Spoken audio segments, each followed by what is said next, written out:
Welcome back to the Alex Jones Show. I'm your host, Roger Stone, sitting in for Alex Jones.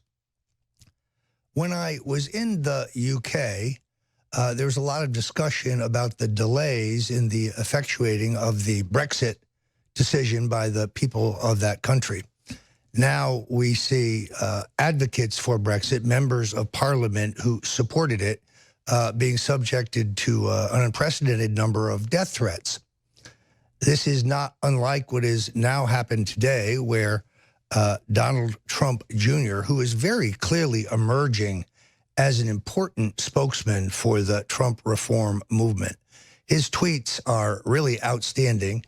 He is not fettered by the White House staff, can say what he really thinks. We know that he is a regular watcher of InfoWars and that he takes alternative conservative media links and puts them out there for the legions of the president's supporters to see and to circulate. Now, it is extraordinary that his daughter, Vanessa, his eldest child, had to be taken or was taken to a Manhattan hospital as a precaution after she received an envelope of some kind of white powder, clearly meant as some type of threat. This is the tolerance of the liberals. This is the mindset of the increasingly violent left. The same people who are threatening members of parliament over Brexit are the people sending this kind of garbage through the mail. I don't mean literally, but it is interesting because, and Alex Jones pointed this out to me, the Brexit vote is the same populist uprising that elected Donald Trump. It's the same populist uprising we see across Europe. It is a rejection of globalism. It is a rejection of the surrender of the sovereignty of free people everywhere. And it is extraordinary that the left has two tactics: censorship and threats. They can't win a debate. Rush Limbaugh was absolutely right the other day when he said that there's a major effort on the tech left to limit InfoWars and the other alternative media sites. But more precisely, this very cabal, this kind of thinking, has surrounded the president. Now, when I was in Florida for these terrific speeches in Naples and Tallahassee and so on, a lot of Trump supporters were scratching their heads about exactly what's going on with General John Kelly and the White House staff and, of course, the Rob Porter scandal.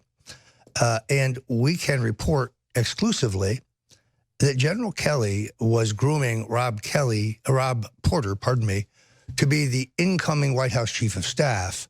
You see, General Kelly believes that he is going to go over to run the Department of Defense and that General Mattis will not fill out the term.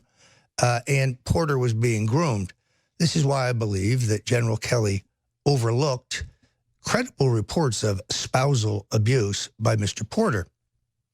Now, we also exclusively reported here at InfoWars that the president felt out Thomas J. Barrick Jr. of Colony Capital, a Los Angeles real estate opportunity fund, literally the president's closest personal friend, a peer, and there are very few, a man of enormous capability, a man who the president trusts, and he has declined the chief of staff job. But just the fact that the president is feeling people out tells me that General Kelly is on the skids.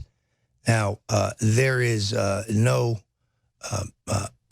there's no rejoicing over this fact because, unfortunately, General Kelly and Rob Porter and, sadly, Hope Hicks, who I think is a good person and a Trump loyalist, have been in the forefront of those keeping the InfoWars from the president, keeping Breitbart, the Daily Caller, Rush Limbaugh. The president is not getting this news. Instead, he's getting Politico and the New York Times.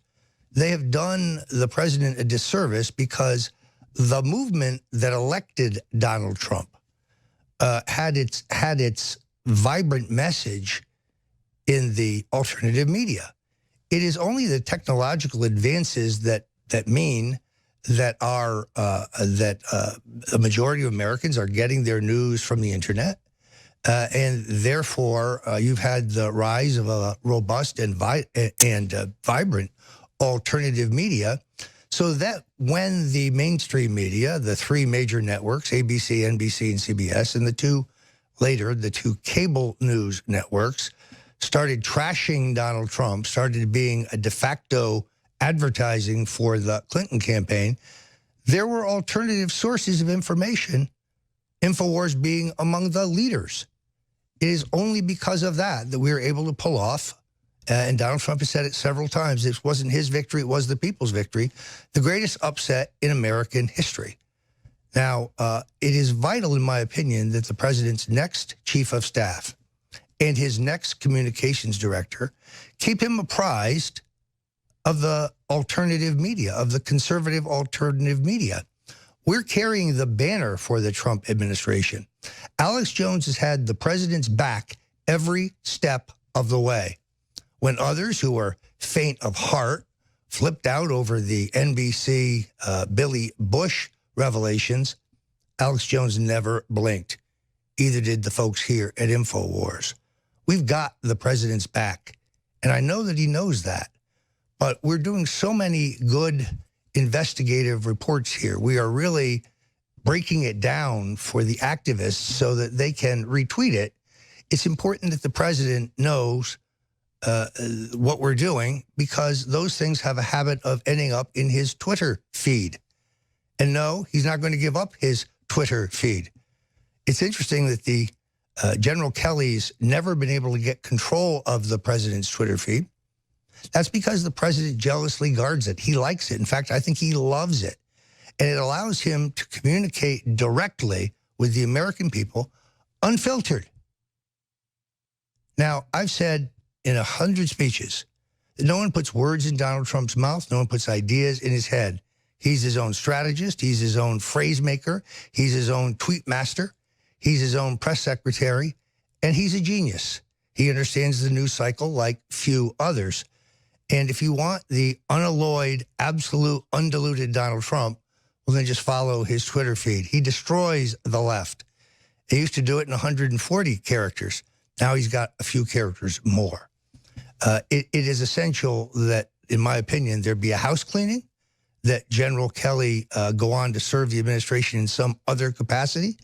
He's done some great things, taking on the Congresswoman from Florida, for example, on the immigration issue.